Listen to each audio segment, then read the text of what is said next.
You're hanging out in the House of Sunny podcast, where it's always sunny, mostly because of your host, comedian and YouTuber, Sunny Lohman.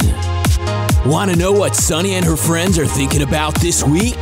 Well, here she is, Sunny Lohman. Hey, welcome everybody. Reparations are in the news. But first, I have a few things I'm going to say in response to our last podcast, which was by now a few weeks ago. Episode 65, a takedown of Yaron Brook's anti-American immigration position. And the responses have been interesting, and I just really want to respond to them. I'll keep it kind of brief because I know a lot of my listeners aren't objectivists, but hopefully it's still kind of interesting to you because some of the responses made some good arguments, and I think we can cover that. I'm here as usual with sidekick Doug. Hey, Doug. Hello. How are so, you? Doug, thanks for getting off your boat this morning to come do the podcast. I know. That's how dedicated I am. Oh, my God. So Doug texts me this morning, and he's like, I'm on my boat. I'm rushing, but I'm going to be late.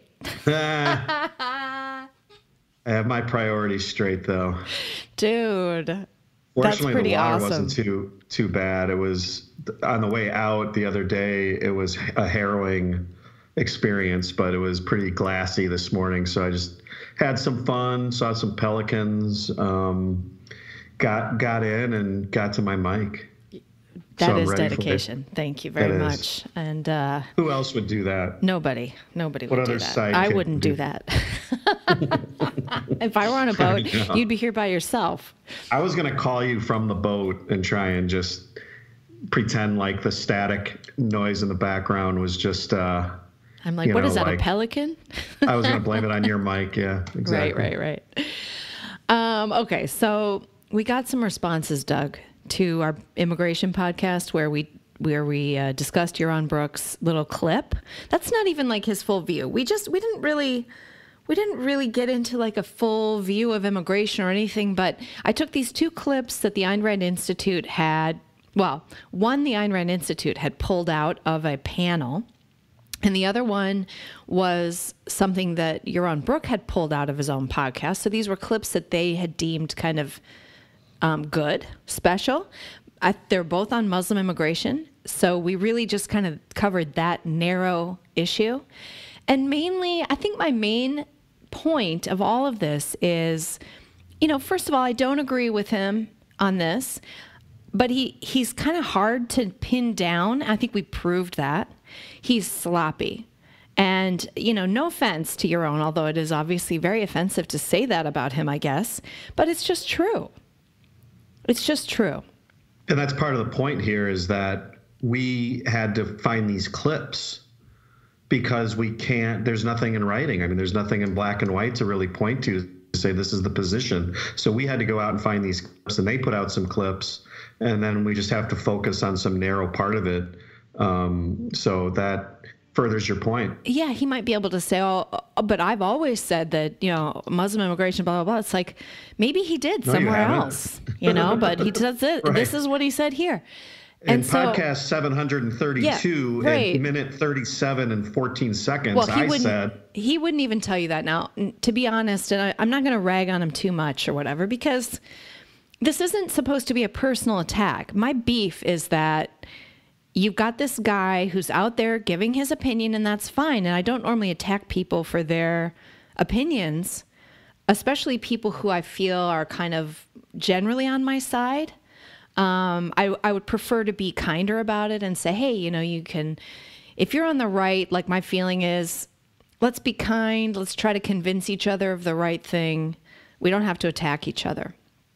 But he's out there representing the Ayn Rand Institute, and I think that's got to change. So I just felt like I needed to say something about it. I think he's sloppy. He doesn't write it down. That's fine. I don't either.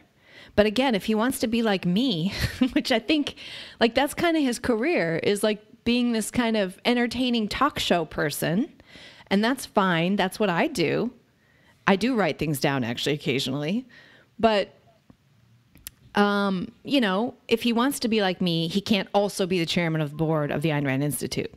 They would never make me Right. chairman of the Ayn Rand Institute because I have a video where I'm wearing a hijab and I'm making fun of lefties, right? It's just, there's a level of credibility and kind of impartiality that needs to be in the people who work for the Ayn Rand Institute. And that's not what he is. He's something else now.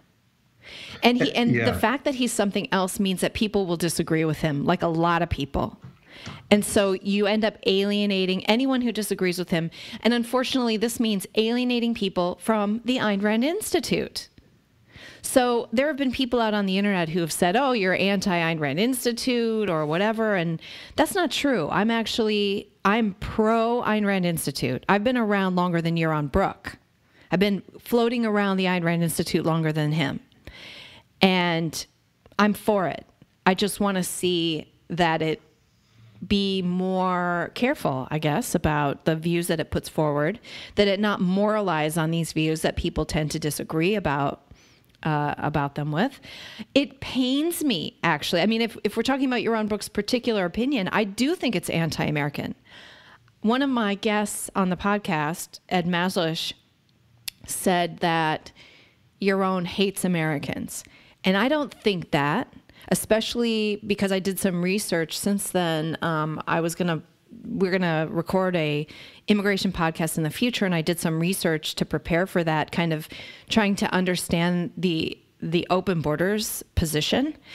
And Doug, you're gonna like this. I was reading Cato stuff, which is, I think, the intellectual roots of everything that he says. Mm-hmm. Because I'm reading this guy, I forget his name now, but the main guy, Norwath or whatever. Alex Norwath or whatever it is. Yeah, he is probably the intellectual leader on this issue in open immigration, or this kind of hodgepodge open immigration. And Cato, which is not a consistent, libertarians are not consistent either. That's just a Cato view. By the way. But right. Yeah, he is the leader of that narrow Cato open borders type view. Yeah, and a lot of his arguments and even his smears and just like the way he's saying everything is what I'm hearing from Yaron Brook exactly. So I think that he's kind of leading there, and I don't agree with that position. I don't think Yaron hates Americans. I think that he has this viewpoint and it's anti-American. You know, it doesn't, it acts like culture is something separate from the people. It acts like ideas are something separate from the people. Like we just have this document and that's why we're individual rights people.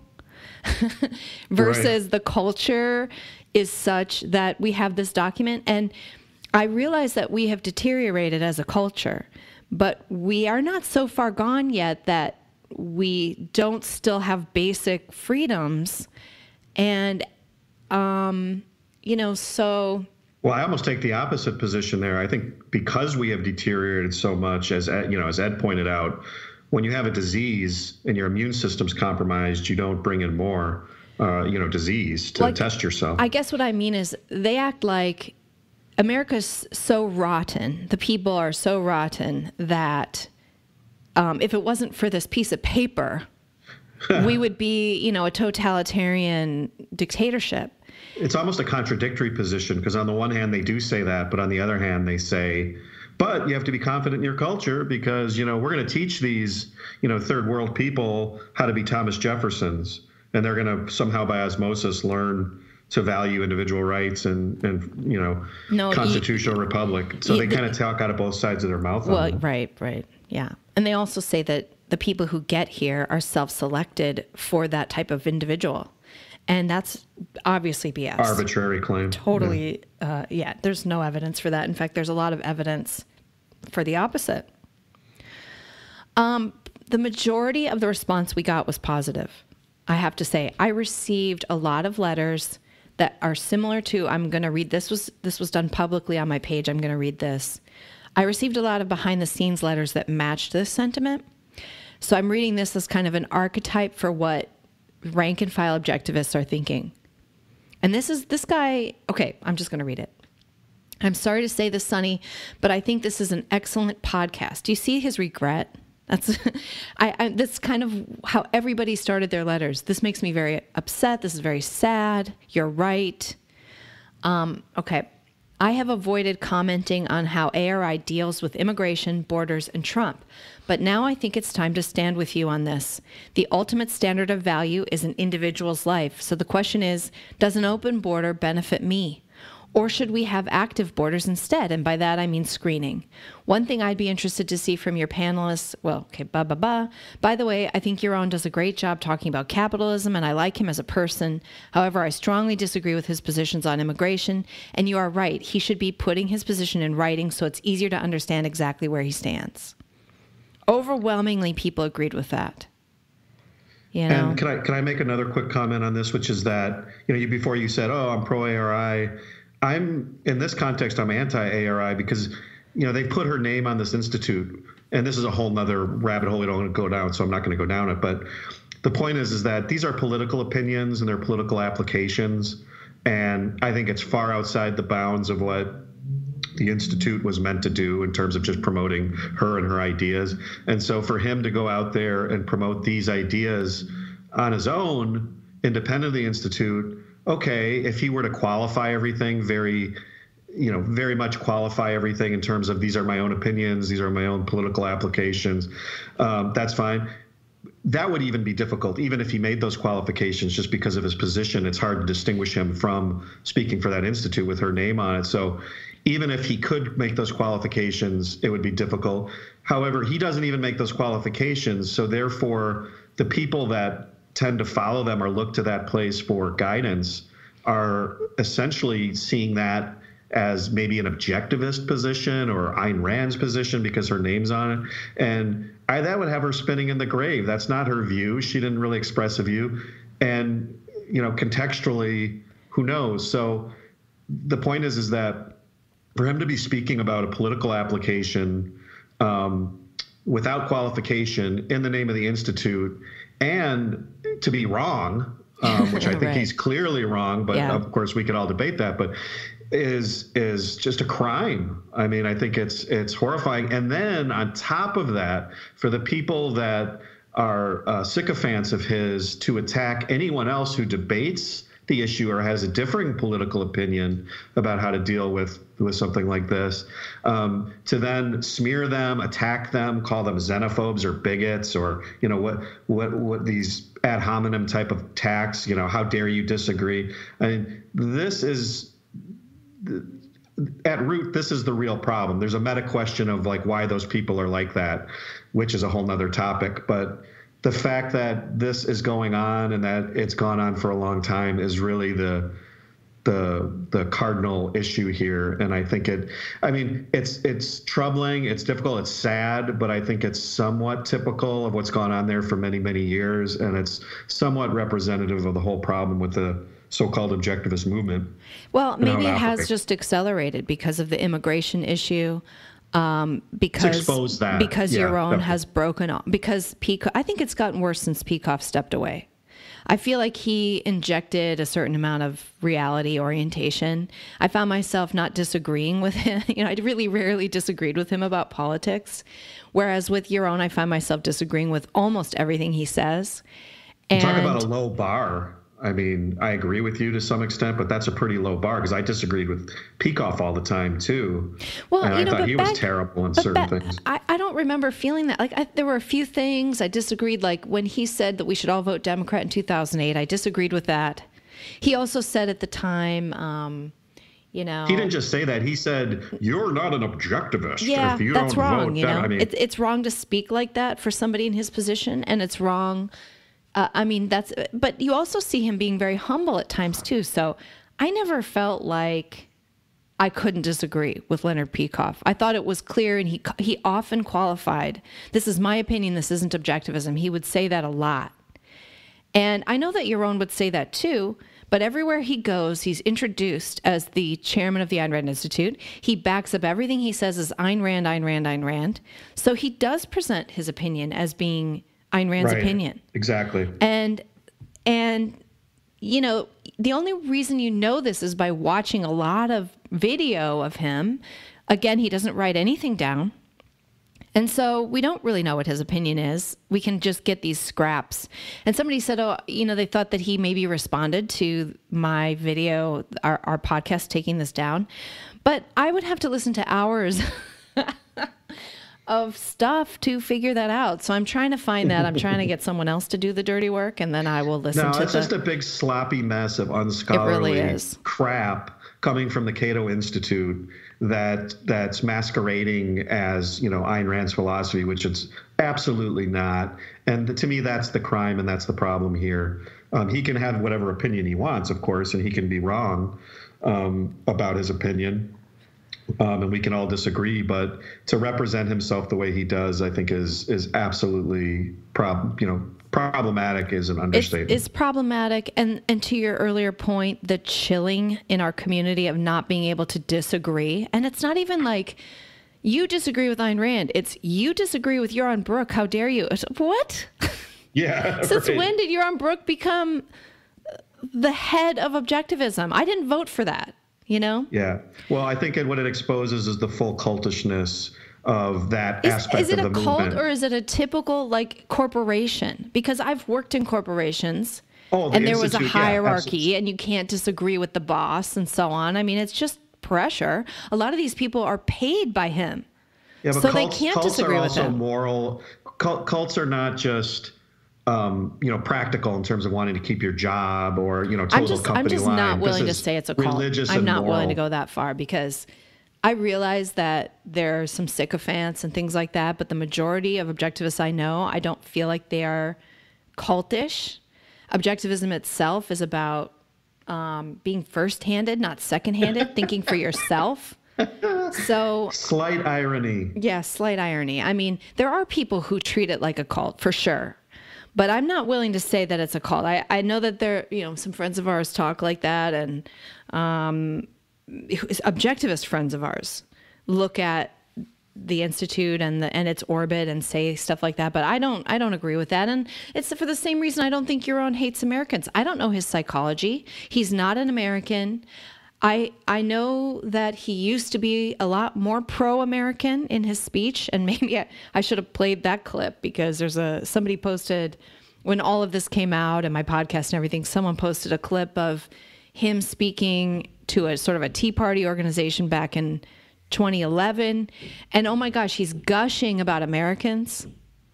And it's such a different tone and a different attitude, and he once said that he had toured around the country and talked to all these Tea Party groups and had discovered that the people on the right, those Tea Partiers, were unreachable. And for me, I was like, what does that even mean? Does it mean they're not objectivists? So what? Are we out there converting people to the word? Right.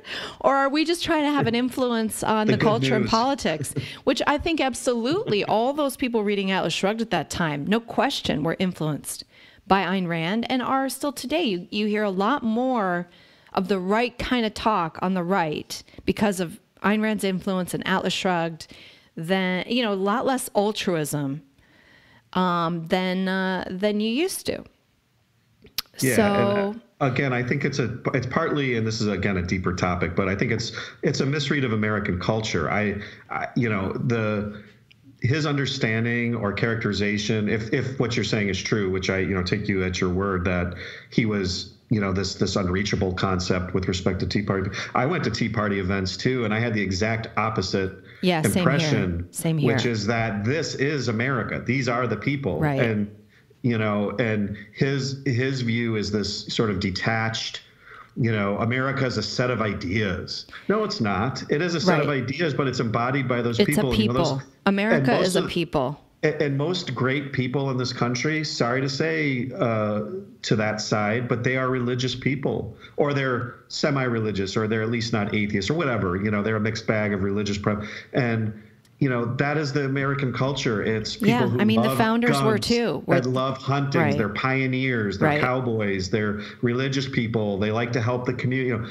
These things that I would associate with what real Americans are and what I've experienced in my life, that I love that. Yeah, right. You are that to an extent. You're sort of an intellectualized, college-educated version of it. But yes, I grew up in the inner city, so my view of America extends to that kind of urban, kind of edgy, a lot of black culture mixed into that. Like that to me, Americans are also the blacks here.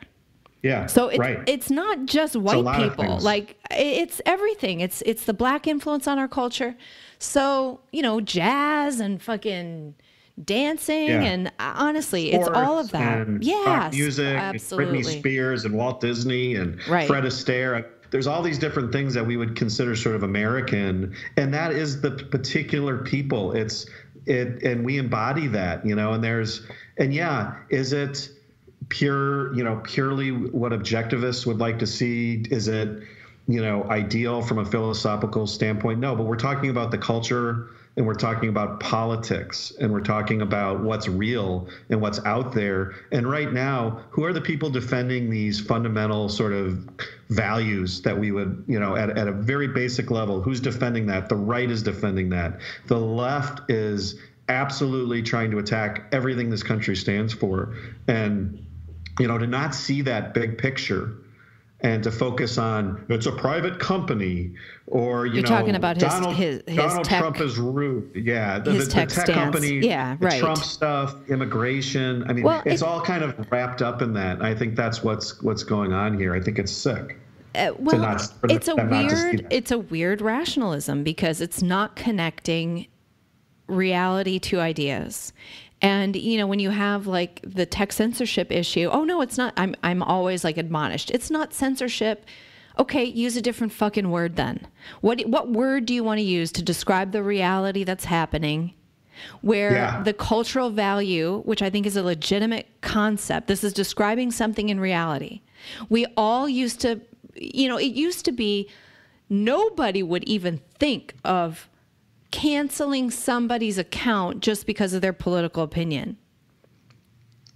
Yeah, and like that would be unheard of. Is completely separate from the moral issue of what whether or not that's a good thing, right? And to not be able to speak about it. If you don't think that is the precursor to the legal loss of that, like I don't even understand how you think things work. Like laws don't get passed when there's no political will behind them. So the first thing you have to do is convince the culture, and American culture is no, screw you, I get to say what I want, and that's what they're eroding with this platform censorship and deplatforming. Certain ideas are so beyond the pale that they can't even be discussed, and that line is moving further and further towards the center of the political spectrum. It's no longer, as we knew it would. Yeah. So he has that. And he's also, the whole like hatred of Trump. I know that some Americans hate him too, but I kind of see him as typical Queens. If you've ever met anyone from New York, like some of it is like a cultural thing from there. It's very American to me as well. I didn't like him in the primaries. I thought he was a liar. The fact that he's less of a liar than I thought he would be, that he's actually sort of trying to do his campaign promises. I think he actually believes in them, which is weird. I didn't think he believed in them before, but I don't really care about his style. I think it really is like a style issue for a lot of people. On the one hand, they want total civility on our part, but it's okay. Like I was just seeing the BBC had a thing today where these protesters burst into this formal event and were heckling. They were like Greenpeace protesters heckling these politicians, and one politician gets up from his chair, grabs the lady and shoves her out the door, and now he's in trouble. Yeah. It's like, why isn't she in trouble? Right, exactly. Hello? I mean, where's the crime here? The crime was, the initiation was the woman.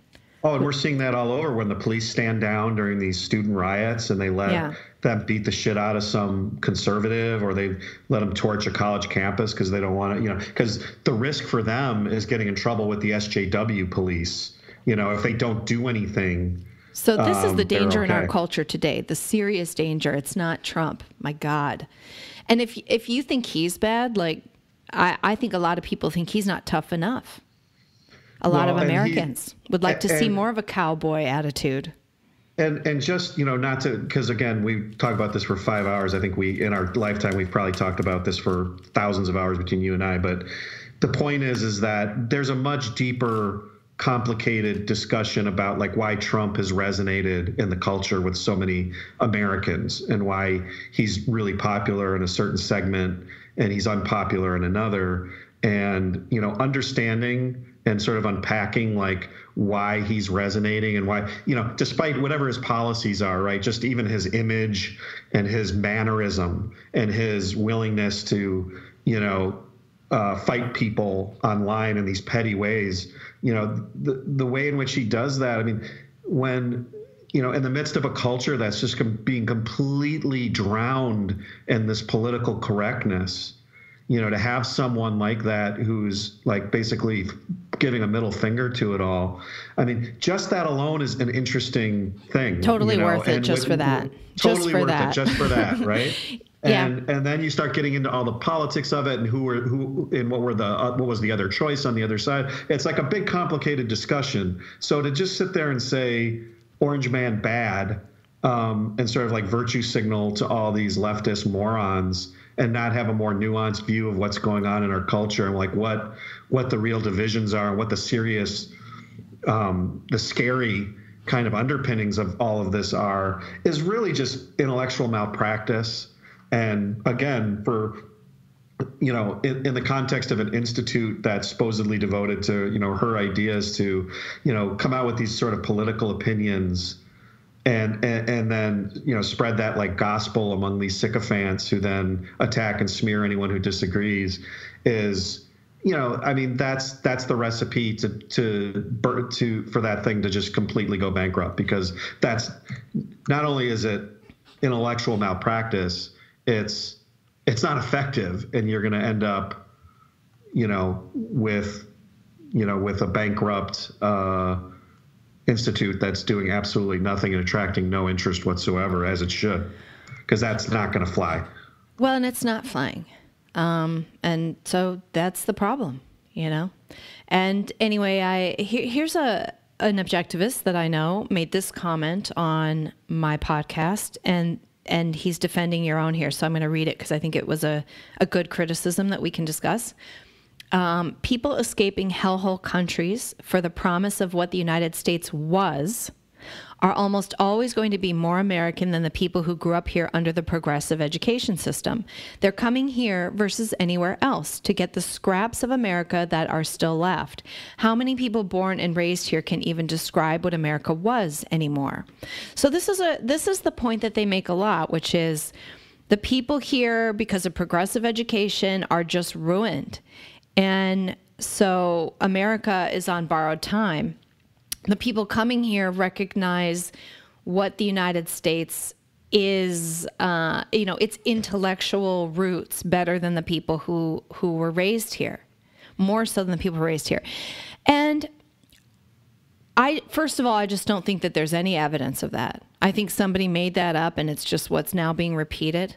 Why do you think that the 22 million illegal Mexicans get what the United States is compared to, like, they don't fucking get it. Like, what? I mean, do they get it? You don't know. Some do, but a lot? I don't. Right. I do not. The claim is it's such a false generalization, because certainly there are some people that absolutely do get that. Sure. And I would be happy to have them here and That's absolutely right. let them in. And if we can vet these people and find those people, I'm all for it. Great. Right. But the problem is what was the poll of the 80,000 Somalis in Minneapolis? 90%. 90% wanted Sharia law or something like that. Yeah, they're great people. And yeah, the people that are coming here, their countries are shithole countries. And when they come here, they get free healthcare, they get an education, their families here, whatever. I mean, of course they want that. And so if we had a situation where the government, and we didn't have a status system and a welfare state, I think we probably could be more, open at the border with respect to some of the policy. We still have a policy, but it would certainly be more open than it is now. But the fact that you're living in a crap hole, and someone says, "Hey, get on this boat or escape," or have an exigent circumstance, or you got to go. and someone's saying, yeah, get here and they'll give you free stuff. That, who knows, right? I don't know. I mean, I'd say a vast majority of those people just think, hey, it's going to be better if I get there. They're not like budding Thomas Jeffersons that see the promise of America and just want to. Some do, absolutely.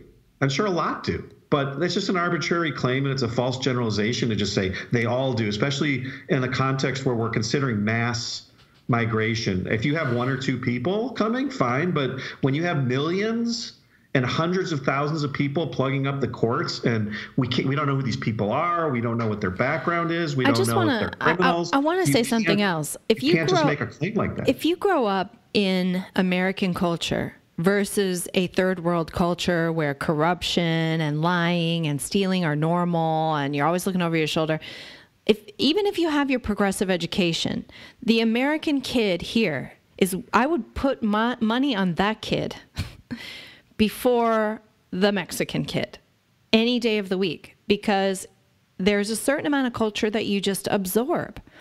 If I go to France and I'm there for 2 weeks and I'm in Paris for 2 weeks, at the end of 2 weeks, without me even realizing it, I'm dressing better. Honestly, like that is Right. That is fucking true. That's If you look at the true. photos, day 1, I'm You a feel sloppy embarrassed. mess. You're a sloppy American. Day 9, I'm cute as, I'm cute. I'm French You have a looking. parasol. I got my little cardigan Sundress. sweater buttoned over a sundress instead of like some big baggy thing. I don't know what I was wearing on day 1. Like I felt that when I go to Paris and I'm a sloppy dude, Yeah.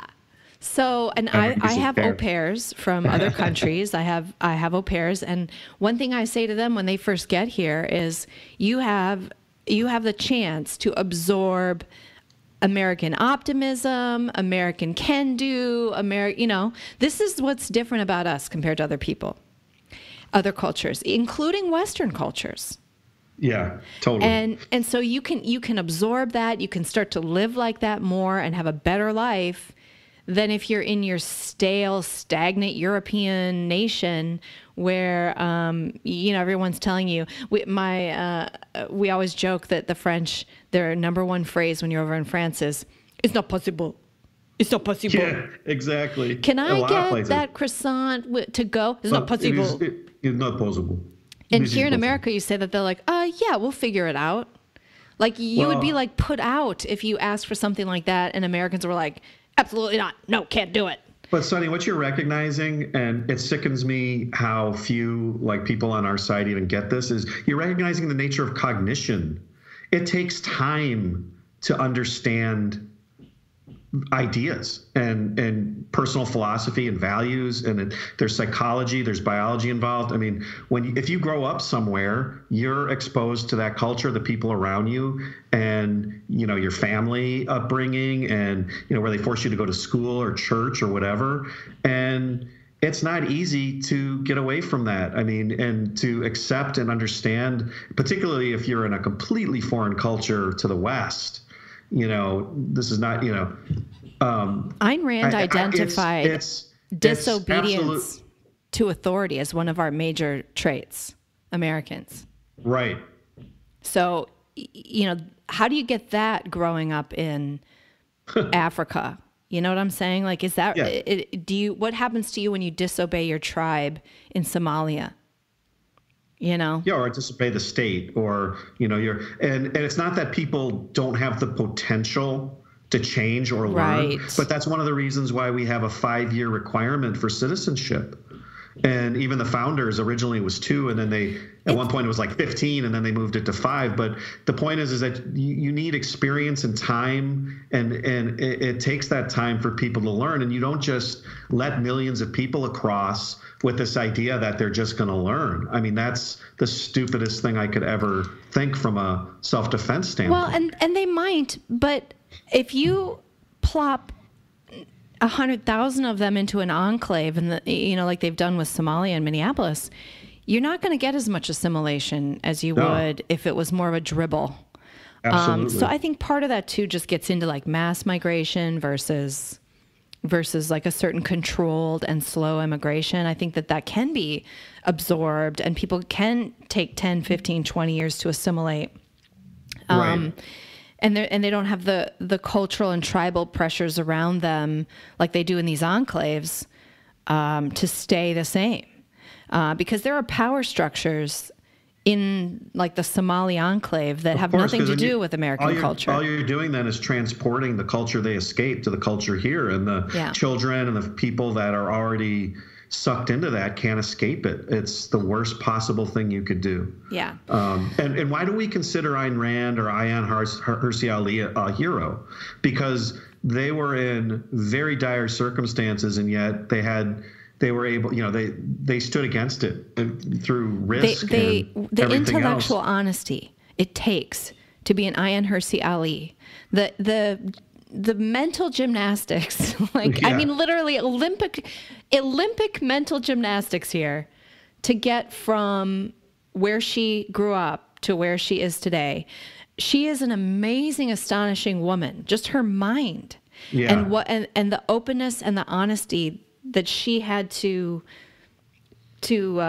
have her whole life. That's what makes her admirable. Same with Ayn Rand. She grew up Russian. She became what? I didn't say anything, Siri. She came literally 1 in a million. Yeah, she came from Russia. But anyway, getting back to the Ayn Rand Institute. Ayn Rand loved America. She loved Americans. She wrote Americans. To me, it surprises me that Ayn Rand could write Americans. How do you, as a foreigner, write Americans so well?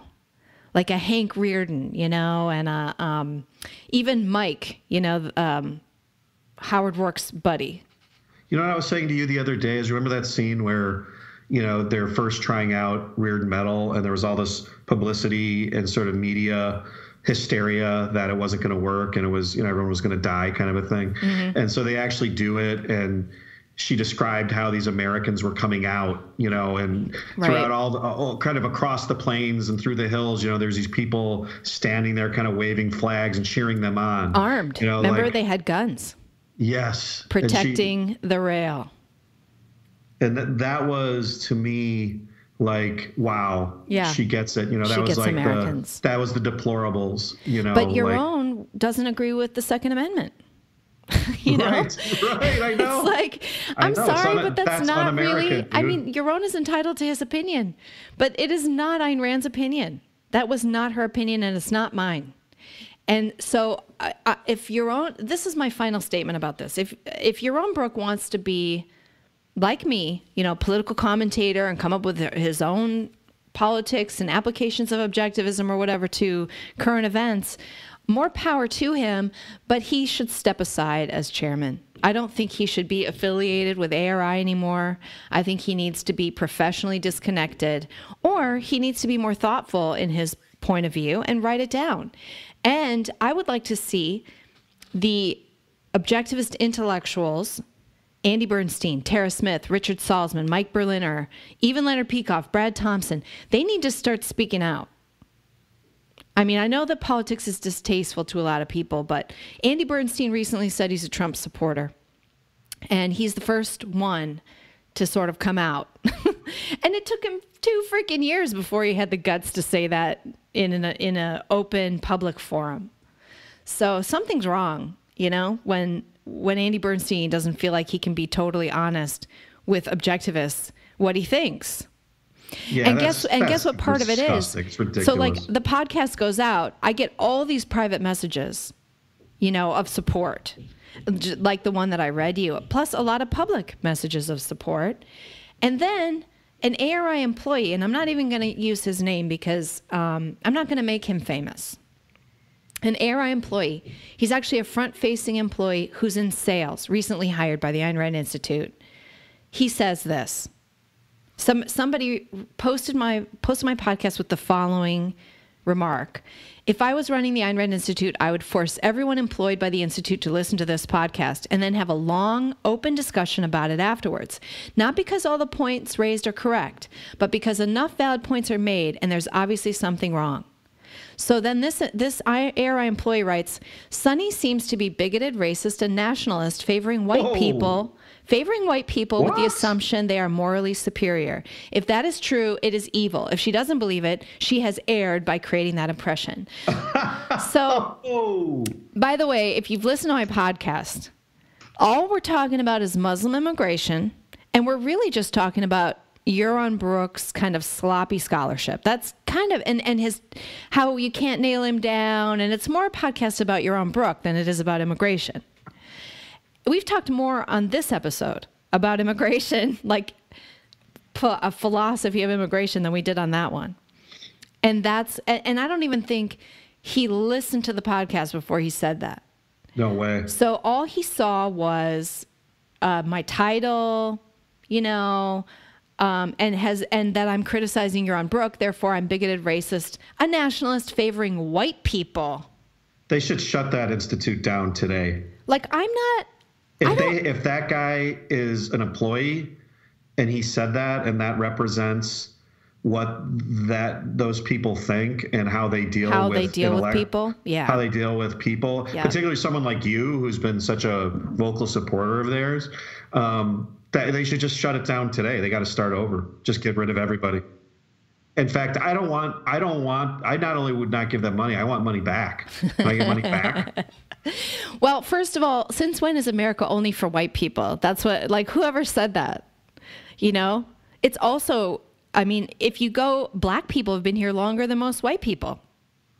Like, every black person you run into has an ancestor that came here before yours.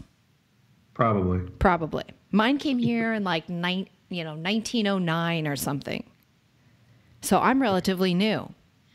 Yeah, but the substance of what he's saying is not even worth dignifying with a response. I mean, it's just a preposterous, arbitrary, ad hominem attack. Yeah, that he missed a few insults. I don't know. He could have called me a few other names. He got most of them.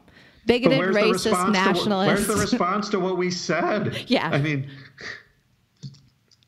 no. And here's the thing, too. Just even if you're a supporter of theirs, is this the guy you want out? Like, let's say you're a supporter of that institute. Is this the guy you want out there facing people, talking to people? This is the guy? Right. This is the guy you're going to write a check to? Yeah. Sick. So I've created that impression, he says, just by criticizing Yaron Brook. So that is Yaron Brook's politics, like his position. That's it. That's why I'm a bigot, and this is what they're doing, and it's wrong. It's wrong, and they need to clean up. They need to clean up that house. I'm very disappointed. So there we are.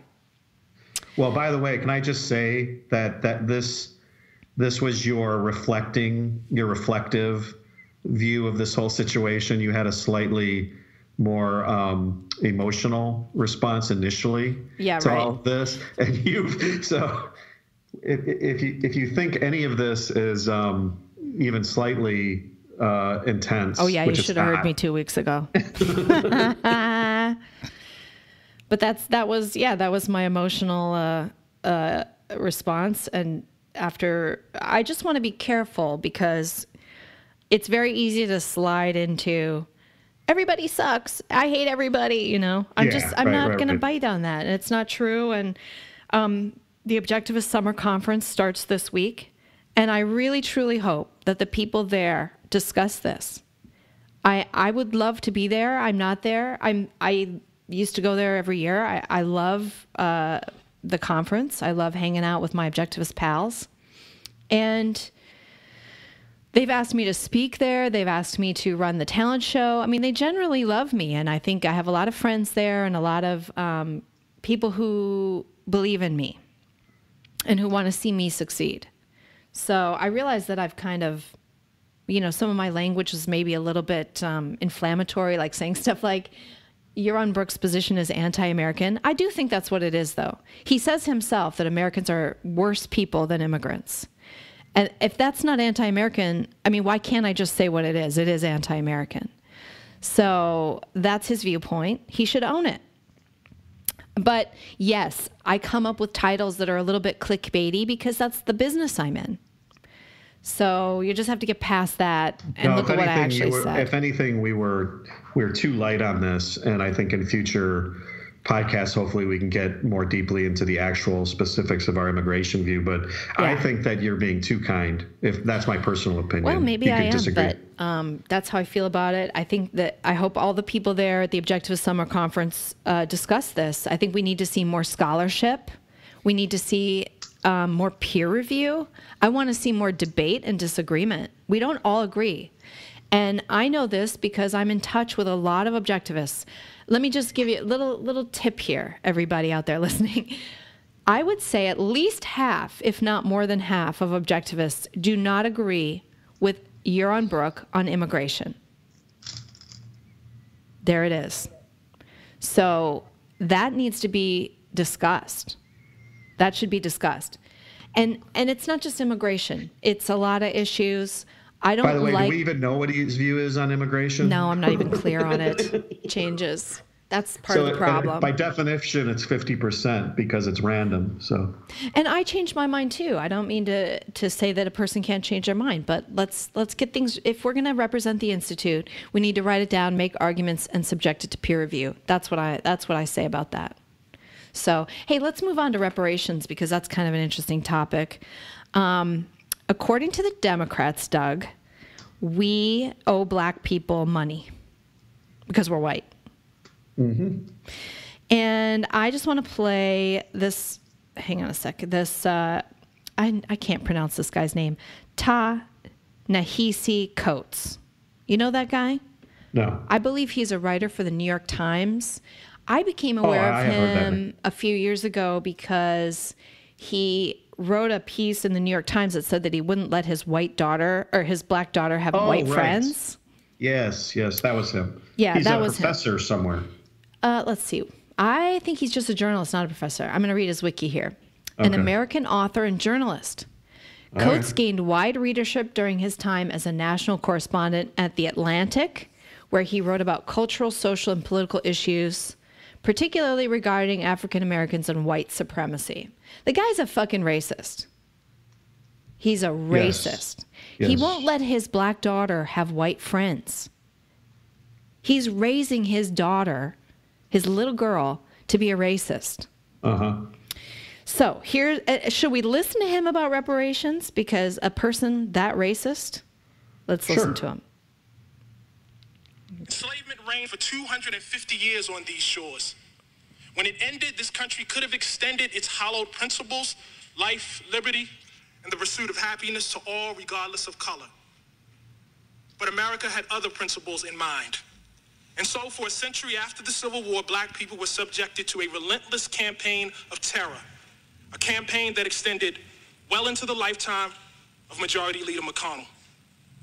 It is tempting to divorce this modern campaign of terror, of plunder, from enslavement. But the logic of enslavement, of white supremacy, respects no such borders. And the god of bondage was lustful and begat many heirs. Coup d'etats and convict leasing, vagrancy laws and debt peonage, redlining and racist GI bills, poll taxes and state-sponsored terrorism. We grant that Mr. McConnell was not alive for Appomattox, but he was alive for the electrocution of George Stinney. He was alive for the blinding of Isaac Woodward. He was alive to witness kleptocracy in his native Alabama and a regime premised on electoral theft. Majority Leader McConnell cited civil rights legislation yesterday, as well he should, because he was alive to witness the harassment, jailing, and betrayal of those responsible for that legislation by a government sworn to protect them. He was alive for the redlining of Chicago and the looting of black homeowners of some $4 billion. Victims of that plunder are very much alive today. I am sure they'd love a word with the Majority Leader. What they know, what this committee must know, is that while emancipation dead-bolted the door against the bandits of America, Jim Crow wedged the windows wide open. And that is the thing about Senator McConnell's something. It was 150 years ago, and it was right now. The typical black family in this country has 1/10 the wealth of the typical white family. Black women die in childbirth at 4 times the rate of white women. And there is, of course, the shame of this land of the free, boasting the largest prison population on the planet, of which the descendants of the enslaved make up the largest share.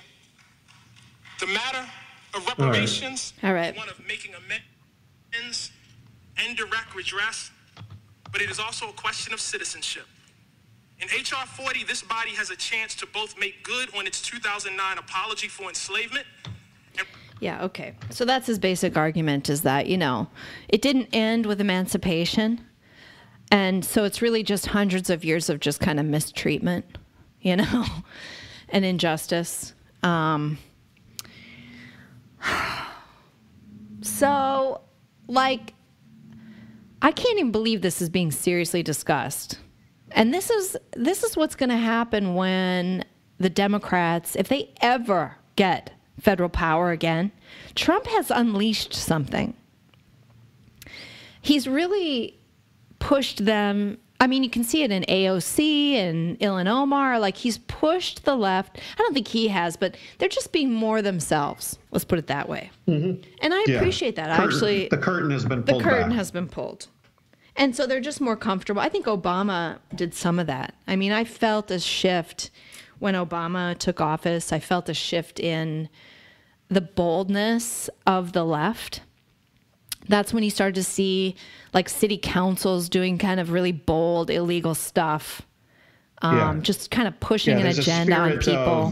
There's a spirit of the resistance, which is extra legal, in terms of their willingness to defy federal law or, go to extreme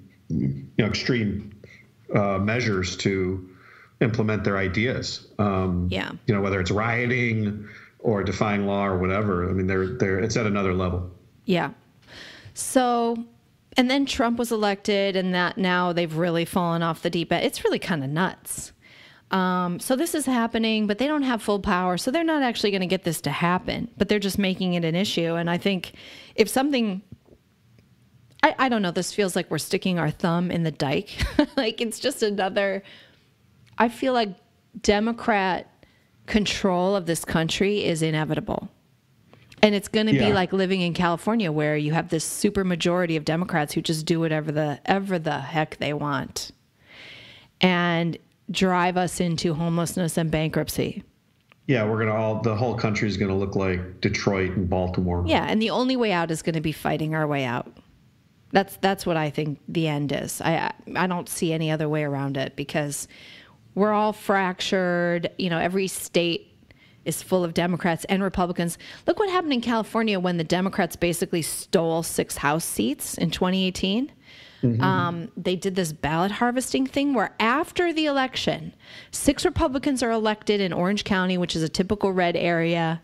6 of them are elected. Then the Democrat operatives go around house to house to ballot harvest for the Democrats. They don't pick up any Republican ballots.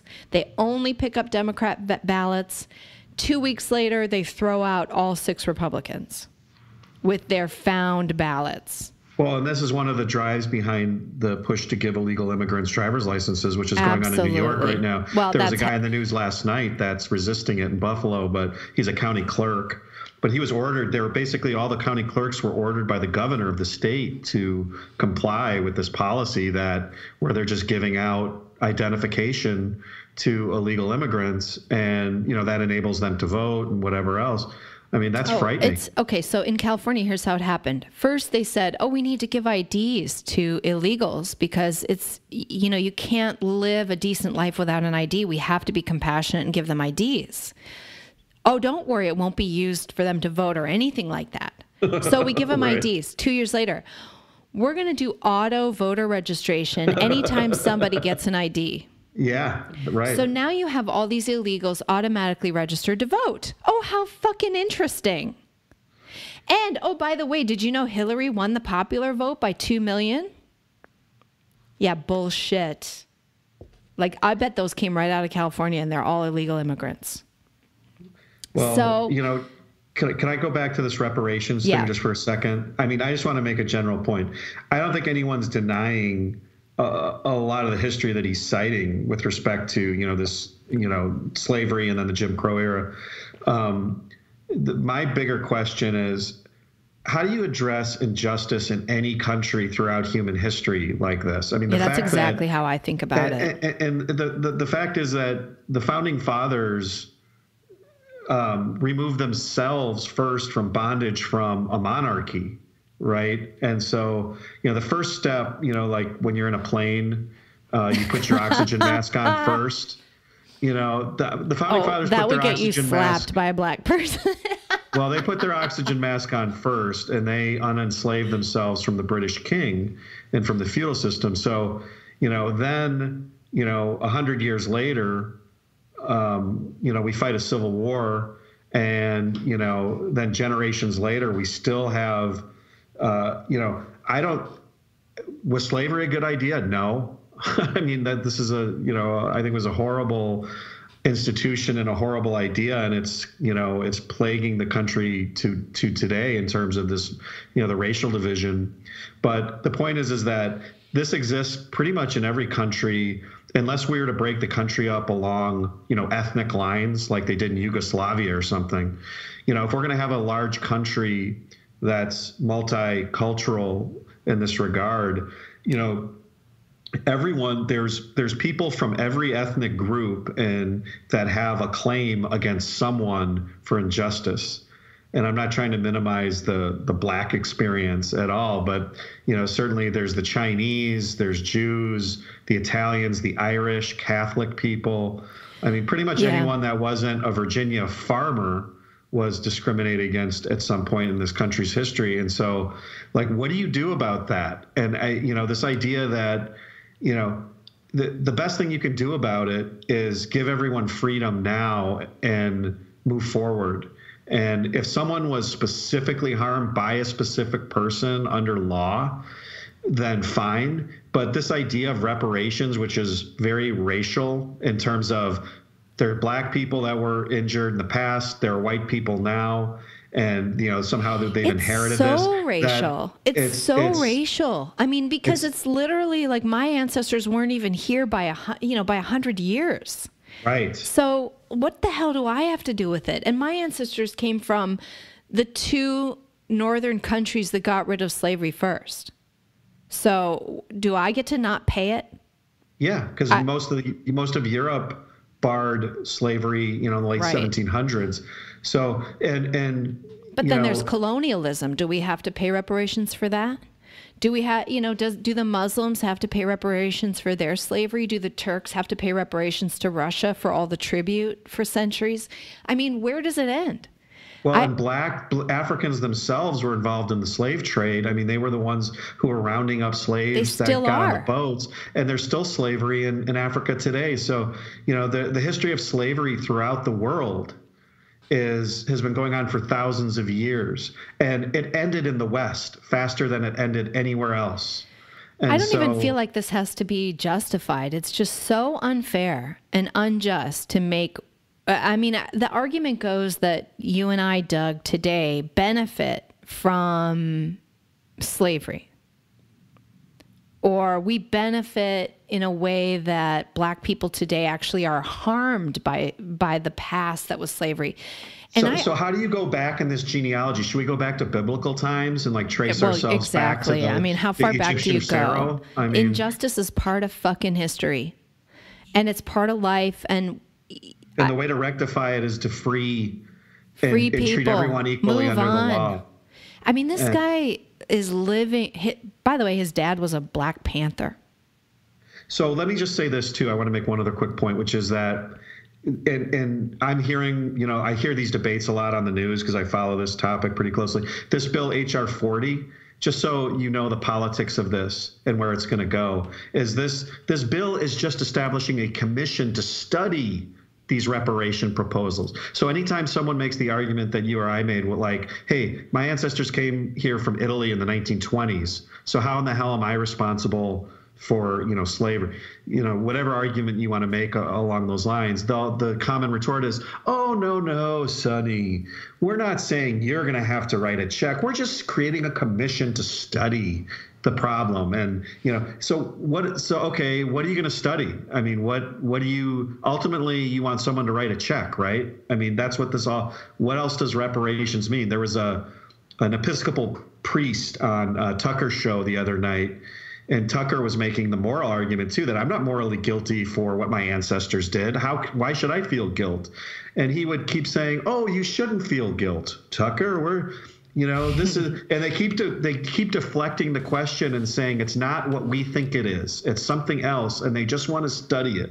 So what exactly are they going to study? Like, where is this going? And we all know where it's going. Yeah, it's totally. Write a check. Write a check. Well, hey, I will write a check to Ta-Nehisi Paul Coates. If he will, I'll write him a check. He has to sign a contract that says he'll let his black daughter play with white kids. And that he will shut the fuck up about it from now on.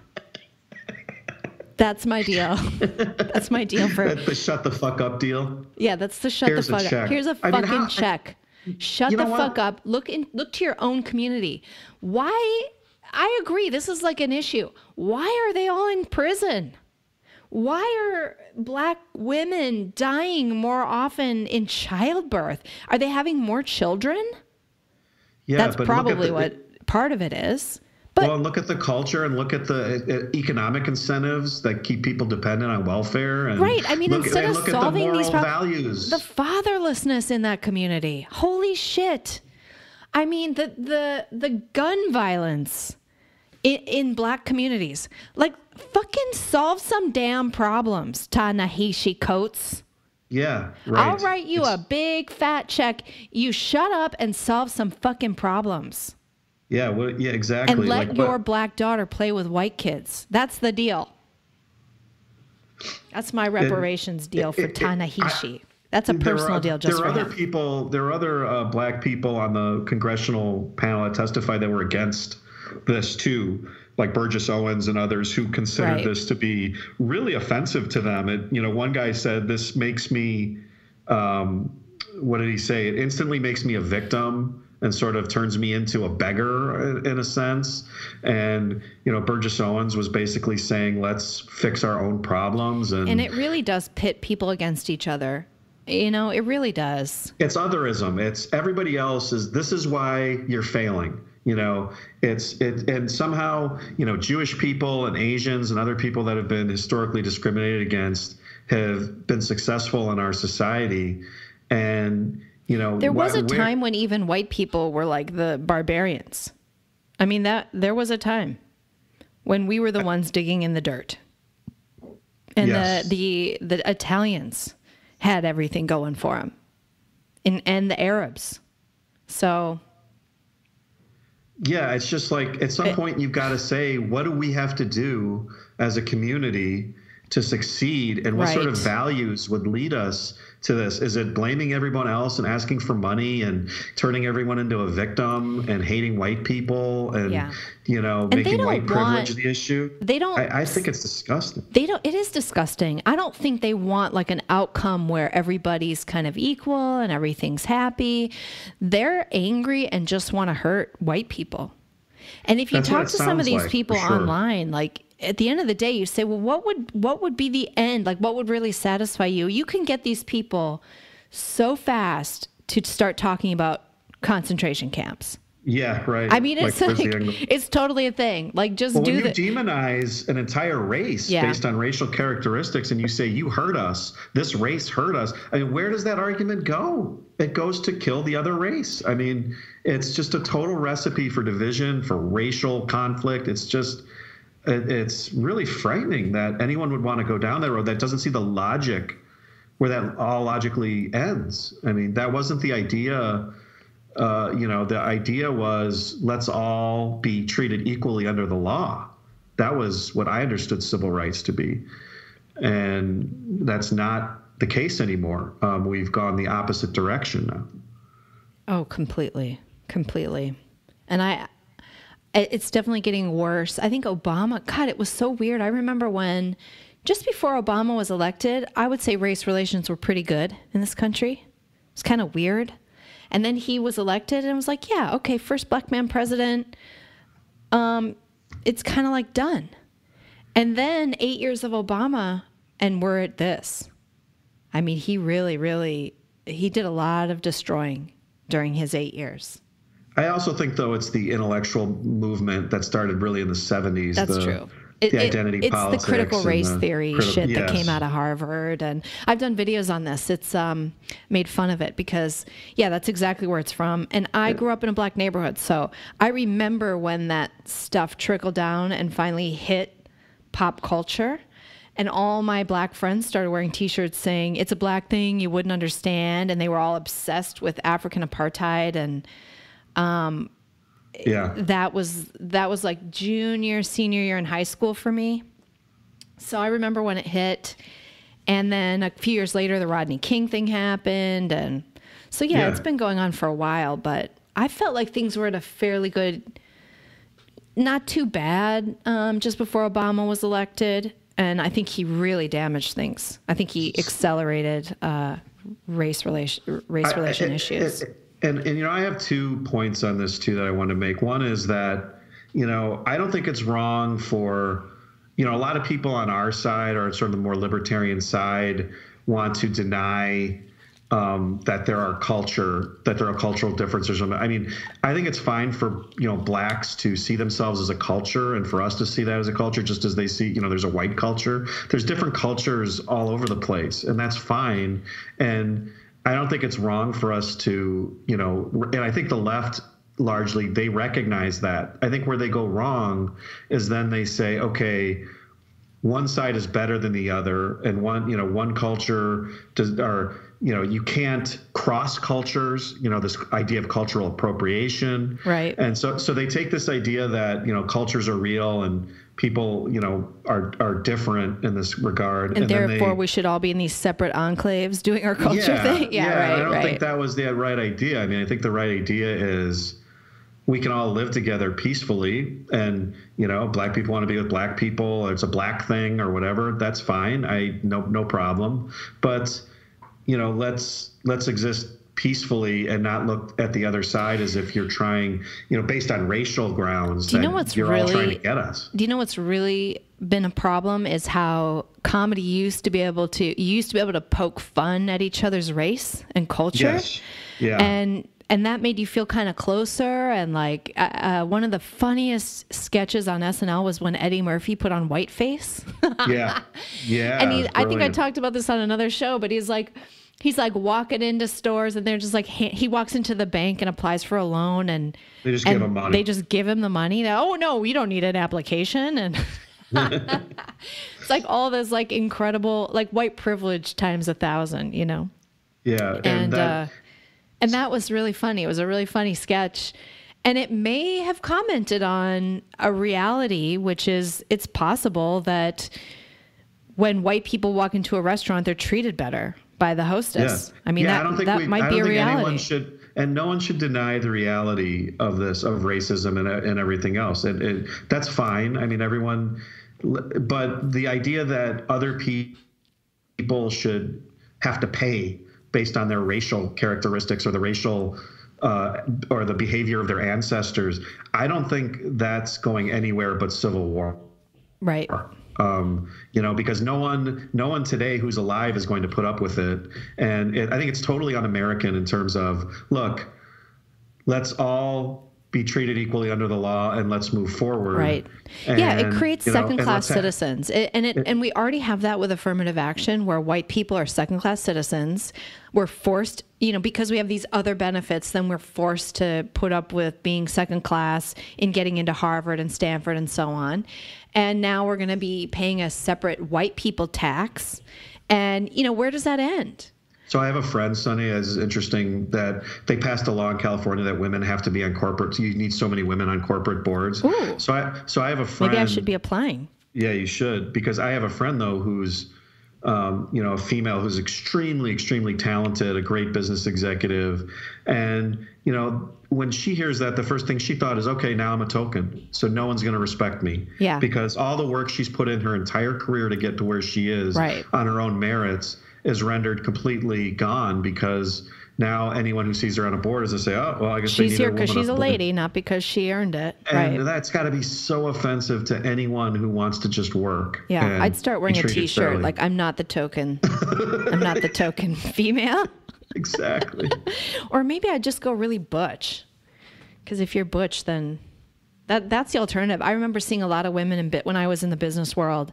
A lot of women at a certain point in their career would just go butch, because it was kind of like, it was easier, I think, in corporate culture. Oh, yeah. Yeah. Okay, because no one would mess with them. Yeah, that makes sense. Yeah, you wouldn't get hit on, and maybe you'd get taken a little more seriously, and nobody would feel you were a token female, like... Yeah, you just got the job, you slept your way to the top. Well, or whatever. I mean, you just you were treated more neutrally, I'd say. So I think it can be kind of, the whole, and Jordan Peterson has talked about this. Like, there are differences between men and women, and putting men and women in the workplace, there are problems. Yes, definitely. And instead of addressing those problems, we're like beating men over the head with a stick. Yeah, or pretend that men should not be men and women should not be women. Right. Let's pretend that. Right.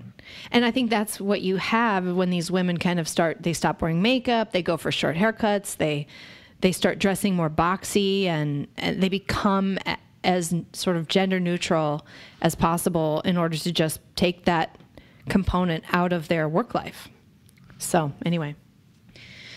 All right. Well, geez, on that note, how do I put that in the title? Things. We have covered a few things. Hey, everybody, thanks for listening. I don't know. We'll do another one next week, hopefully. And that's it. That's it for today. Okay. Enjoy your boating for the rest of the afternoon, Doug. Oh, yeah, everybody. Enjoy summer, man. Yeah, enjoy summer. All right. Enjoy it. Bye. Bye. Thanks for listening to the House of Sunny podcast. Go check out Sunny on YouTube at her channel, House of Sunny. Everything Sunny does is fan-funded, and because she's likely to get kicked off and demonetized on every platform at some point, please support her over at patreon.com/House of Sunny. Become one of Sunny's elite squad and have access to behind-the-scenes footage, t-shirts, special events, and more.